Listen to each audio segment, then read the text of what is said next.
And let me first thank all the senators who have voted against the adoption of this third basis formula for revenue sharing among counties last time. I also want to appeal to them to vote against it come tomorrow. I think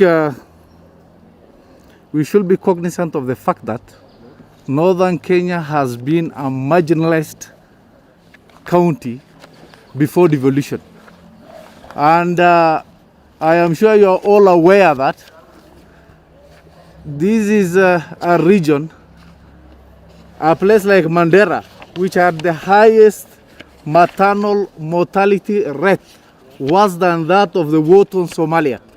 I am sure you will agree with me that before the inception of counties, before the inception of devolution, according to UNFPA, Mandera was ranked as having the highest maternal mortality rate. That is 3,795 per every 100,000 live birth.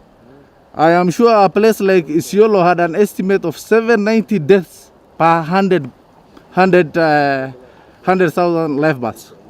If you look at the poverty index, counties like Turkana, Samburu, Garissa, West Pokot, name them, happen to be the poorest. The same counties we are targeting, to reduce their allocation by billions of shillings. Interestingly, the counties that we want to increase their allocations happen to be the richest in these counties. Nairobi, Nakuru, Kiambu, Machakos, Elgeyo Marakwet, name them. Ladies and gentlemen, we are in a, by the way, we need to appreciate the fact that Northern Kenya covers 55% of Kenya's landmass. Just the three regions of Northeastern cover 127,358.5 square kilometers. And mark you, many, like my friend, the Gatundu South Member of Parliament will argue, is really landmass important. I'm wondering, if you look at a place like Turkana, look at the kind of oil that was recently produced in Turkana. Look at what do you call the wind? Yeah, in Marsabit, with the wind power in Marsabit. And if you look at the oil, the wind power in Marsabit and all that, you will see the changing value of landmass in Northern Kenya. That notwithstanding, the challenge Northern Kenya is facing, the pastoralism way of life, where access to service delivery has become a problem. I am sure if you ask anybody from WAJIR, Garissa or Mandera, the highest malnutrition level, be it the global acute malnutrition level or the severe acute malnutrition, it is the worst. The pastoral communities, I think, are facing 10 to 28% gum rate. And in terms of poverty, they happen to be, 75% of poverty happens to be in the pastoralist community. That notwithstanding, they have no access to even basic services like water, clean water. Ladies and gentlemen, I come from WAJIR North constituency, and more than 58% of the population of WAJIR North rely on water paths.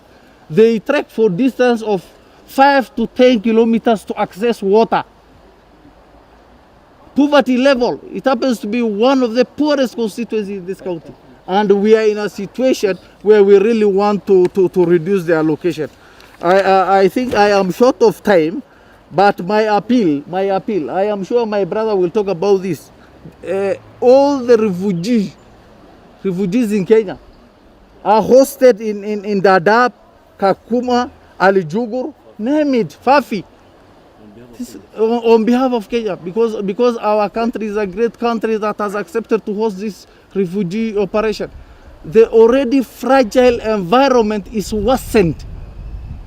Now, with all these problems we have, with all this challenge, counties that have no access to any tarmac road. What is the bitumen standard of roads in northern Kenya? Wajir, almost zero. Garissa, zero. Lamu, zero.